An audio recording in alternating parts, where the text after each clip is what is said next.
Hi developers, welcome back to code step by step. मैं हूं अनिल सिद्धू और नोड.जेएस के इस पार्ट में हम लोग बात करने वाले हैं कोर मॉड्यूल्स के बारे में। देखो, कोर मॉड्यूल्स आपको हर एक प्रोग्रामिंग लैंग्वेज में मिलेंगे, चाहे वो पीएचपी हो, पाइथन हो, सी प्लस प्लस हो।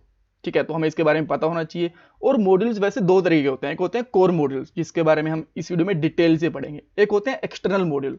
डिफरेंस के लिए उसकी थ्योरी तो मैं आपको बता दूंगा, बट प्रैक्टिकल के लिए एक सेपरेट वीडियो बनाएंगे ताकि हम उसको डिटेल में पढ़ सकें। और कोर मॉड्यूल भी दो तरीके के होते हैं, एक ग्लोबल होते हैं, एक नॉन ग्लोबल होते हैं। तो क्या इन दोनों में काफी डिफरेंस होता है ग्लोबल और नॉन ग्लोबल में? जी नहीं, माइनर सा डिफरेंस होता है। जैसे ही मैं आपको यूज करके बताऊंगा ना, आप तभी समझ जाओगे कि एक नॉन ग्लोबल है और एक ग्लोबल है। सो दोनों की डेफिनेशन और एग्जाम्पल भी हम लोग देखेंगे, और लास्ट में एक इंटरव्यू क्वेश्चन भी हम लोग डिस्कस करने वाले हैं। सो स्टार्ट करते हैं पहले पॉइंट के साथ में। कोर मॉड्यूल्स क्या होते हैं? हर एक प्रोग्रामिंग लैंग्वेज के अंदर कुछ बेसिक फीचर्स पहले से ही होते हैं, जैसे कि डेटाबेस से कनेक्ट करने के लिए, फाइल्स वगैरह क्रिएट करने के लिए, कोड को प्रोसेस करने के लिए, एपीआई कॉल करने के लिए। और इन्हीं को हम लोग बोलते हैं कोर मॉड्यूल्स, बिकॉज ये पहले से ही हमारी प्रोग्रामिंग लैंग्वेज के अंदर बने हुए होते हैं। फॉर एग्जाम्पल मैं आपको बताता हूं। देखो, हमने कंसोल डॉट यूज करा, कंसोल डॉट लॉग, ये कहीं पे हमने बनाया? जी नहीं, बस अपने आप ही वैल्यू को प्रिंट कर देता है। तो इसीलिए ये कंसोल है, एक कोर मॉड्यूल है। उसके बाद में कुछ और भी होते हैं, जैसे कि फाइल सिस्टम हो गया, इसको हम लोग एफएस बोलते हैं। इस वीडियो में आपको यूज करके दिखाऊंगा, थोड़ा सा, ज्यादा नहीं। एफएस, यार ये ऑटो कंप्लीट भी ना।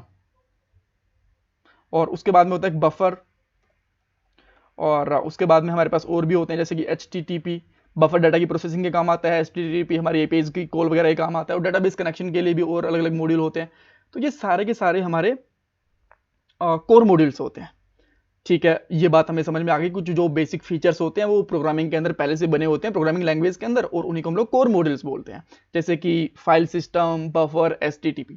समझ में आ गई चीजें? तो क्या हमें सारे के सारे याद रखने की जरूरत नहीं है? जी नहीं, सारे के सारे याद रखने की जरूरत नहीं है। जैसे जैसे आप कोड करते जाओगे, ट्यूटोरियल्स देखते जाओगे, आपको याद हो जाएंगे। और वैसे भी ये आपको नोड.जेएस की जो ऑफिशियल डॉक्यूमेंटेशन है ना, वहां पे आपको मिल जाएंगे। मैं आपको दिखा देता हूँ। आपको जाना है डॉक्यूमेंटेशन के अंदर, यहाँ पे आपकी जो वर्जन है वो सिलेक्ट करो, और यहाँ पे आप देख सकते हो कंसोल वाले मॉड्यूल्स मिल गए आपको। उसके बाद मैंने आपको HTTP बताया था, HTTP देख लो, यहाँ पे ये मिल गया आपको। और एक हमने बात करी थी बफर की, राइट, ये हो गया बफर। ठीक है, एक हमने फाइल सिस्टम की भी बात करी थी, ये हो गया फाइल सिस्टम। ठीक है, तो आपके इनकी यहाँ से जो अच्छे से डिटेल चाहो तो यहाँ से भी देख सकते हो, बट स्टिल मैं एक एक के ऊपर अलग अलग वीडियोस बनाऊंगा। अभी तो बस हम लोग एक ओवरव्यू देख रहे हैं, तो सब कुछ आपको पता चल ही जाएगा, उसमें कोई डाउट ही नहीं है। ओके, ठीक है। तो अब बात आती है कि ग्लोबल क्या होते हैं और नॉन ग्लोबल क्या होते हैं। ग्लोबल ऐसे मॉड्यूल्स होते हैं जिनको इंपोर्ट करने की जरूरत नहीं होती। देखो, जैसे कि मैंने यहाँ पे कंसोल को इंपोर्ट करा, कहीं से मैंने इंपोर्ट नहीं करा, कहीं नहीं दिख रहा, बस इसको हम यूज कर रहे हैं और ये हमें वैल्यू को प्रिंट करके दे रहा है। यहां पे देखिए, ठीक है। अब आप बोलोगे ठीक है, बट इससे हम ये कैसे समझे कि ये ग्लोबल मॉड्यूल है, नॉन ग्लोबल नहीं है? आपको मैं दिखाता हूं। एक फाइल सिस्टम करके एक मॉड्यूल होता है, एफएस डॉट। अगर मैं यहां पे लिखता हूं कुछ भी, एक तो यार ये सीरियसली ना ऑटो कंप्लीट आज परेशान कर रहा है, कभी कभी हेल्प भी करता है बट कभी कभी परेशान भी करता है। ठीक है, सो इसके साथ में आपको यहां पे मिलता है एक राइट फाइल सिंक करके, राइट फाइल सिंक,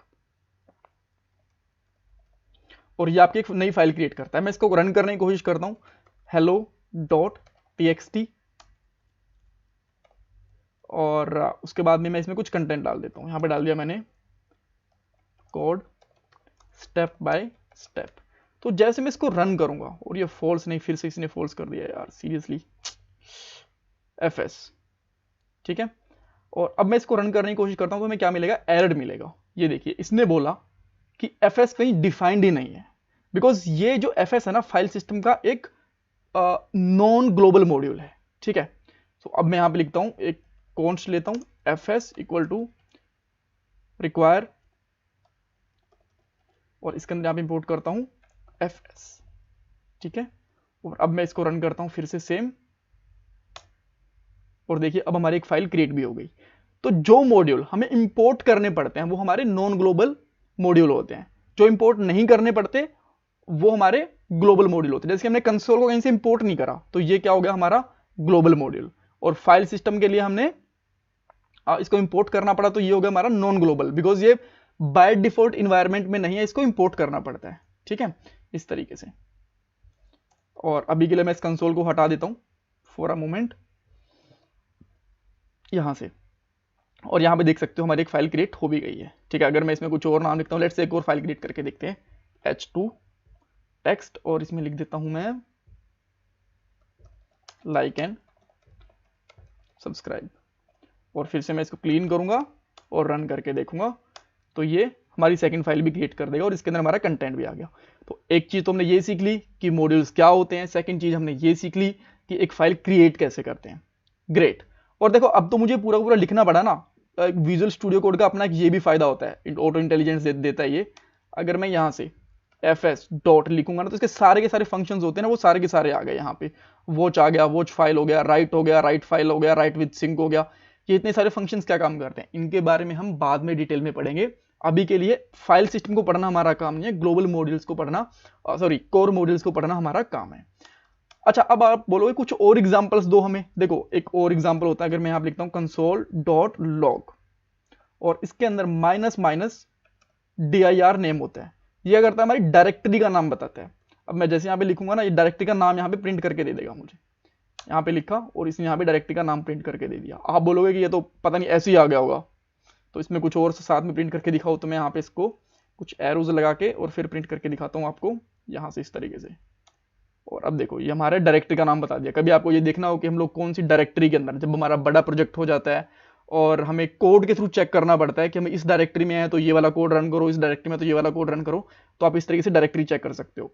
एक होता है फाइल नेम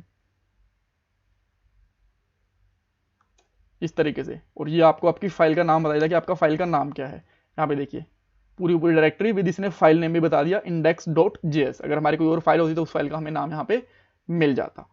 तो आपको समझ में आ गया कि कोर मॉड्यूल्स क्या होते हैं, जो बाय डिफॉल्ट फीचर होते हैं हर एक प्रोग्रामिंग लैंग्वेज के, हम उनको मॉड्यूल्स बोलते हैं। दो तरीके के होते हैं, एक ग्लोबल जो कि हमें इंपोर्ट नहीं करने पड़ते, जैसे कि कंसोल डॉट लॉग और फाइल नेम भी हमें कहीं से इंपोर्ट नहीं करना पड़ा। एक होते हैं नॉन ग्लोबल जो हमें इंपोर्ट करने पड़ते हैं, जैसे कि फाइल सिस्टम, बफर और भी बहुत सारी चीज यूज करके देखेंगे। ठीक है, ऑल राइट। सो ओके, अब आपके पास हमने थ्योरेटिकल चीजें देख ली। क्वेश्चन हो सकता है कि क्या हमें जो एफएस रिक्वायर्ड है ये टॉप लेवल पे ही करना जरूरी होता है?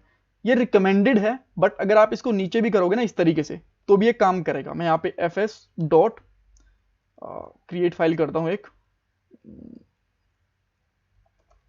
राइट फाइल विद सिंक करता हूँ और इस फाइल का नाम यहाँ पे नाम लिखता हूँ हेलो। हेलो बहुत हो गई, यहाँ पे लिखते हैं कोड डॉट txt और यहाँ पे डाल देता हूँ कुछ भी, जैसे कि सम कोड और समथिंग। ठीक है, अब देखो ऊपर हमने पहले कंसोल करा और बाद में रिक्वायर्ड करा हमने, तो कोई जरूरी नहीं कि टॉप के ऊपर ही करें, अभी भी ये स्टिल हमारा काम करेगा। कि देखो एक नई फाइल भी बन गई है कोड डॉट txt करके। तो इसको हम जैसे हमेशा ये रिकमेंडेड होता है कि हमेशा इसको टॉप के ऊपर रखो इस तरीके से, बट कोई जरूरी नहीं है, अगर नीचे करेंगे ये तो भी चलता है। ठीक है, फर्स्ट चीज हो गई हमारी ये। सेकंड चीज, आपको इंटरव्यू में ये पूछ जा सकता है कि देखो फाइल सिस्टम एक बहुत बड़ा मॉड्यूल है। अगर मैं यहाँ पे फाइल सिस्टम लिखना शुरू करूँ ना, यहां से सब कुछ हटा देता हूं मैंने लिखा फाइल सिस्टम डॉट, तो देखो इतने सारे फंक्शंस आ गए हमारे पास, ये देखिए इतने सारे। तो वो बोलेंगे इतने सारे फंक्शंस हम क्यों इंपोर्ट करें, क्यों फालतू में लोड बढ़ाएं? क्या ऐसा पॉसिबल है कि आप अगर एक फाइल को राइट कर रहे हो तो बस इसी फंक्शन को इंपोर्ट कर लो आपके मॉड्यूल्स में से? जी हाँ, ये भी बिल्कुल पॉसिबल है। आप डायरेक्टली लिख सकते हो यहाँ पे डॉट राइट फाइल, और ये इंपोर्ट करने के बाद में आप इस तरीके से fs और डायरेक्टली रन करोगे इसको। अब मैं इसका नाम रख देता हूं abc.txt और यहां पे लिख देता हूं abc। अब ये इस तरीके से भी रन करेगा, इसमें कोई दिक्कत नहीं आएगी और आपकी abc फाइल भी क्रिएट हो गई है। तो अब इसको कर सकते हो। अब एक क्वेश्चन और हो सकता है कि क्या हमें जो कॉन्स्ट का नाम होता है वो फाइल के नाम के जैसे रखना होता है? जी नहीं, अगर मैं यहां पे GS भी रखूंगा ना ये तो भी काम करेगा, कोई दिक्कत नहीं है इसके अंदर। GS भी रख दिया तो अब मैं यहाँ पे XYZ फाइल करूंगा तो ये भी क्रिएट हमारी फाइल हो जाएगी। ये देखिए XYZ फाइल भी हमारी क्रिएट हो गई। सो ये थे कुछ इंपॉर्टेंट इंटरव्यू क्वेश्चन और कोर मॉड्यूल के बारे में। जो नेक्स्ट वाली वीडियो रहेगी उसके बाद में इसके अंदर पढ़ेंगे हम लोग एक्सटर्नल मॉड्यूल के बारे में। ठीक है, so thank you so much for watching this video और प्लीज चैनल को सब्सक्राइब करना बिल्कुल मत भूलना, बिकॉज हम लोग एक नोड का पूरा कोर्स क्रिएट करने वाले हैं और हो सकेगा तो काफी सारे प्रोजेक्ट भी क्रिएट करेंगे। 2 प्रोजेक्ट तो मैं डेफिनेटली क्रिएट करूंगा और पॉसिबल हुआ तो 2 से ज्यादा भी क्रिएट करूंगा। So thank you so much for watching this video.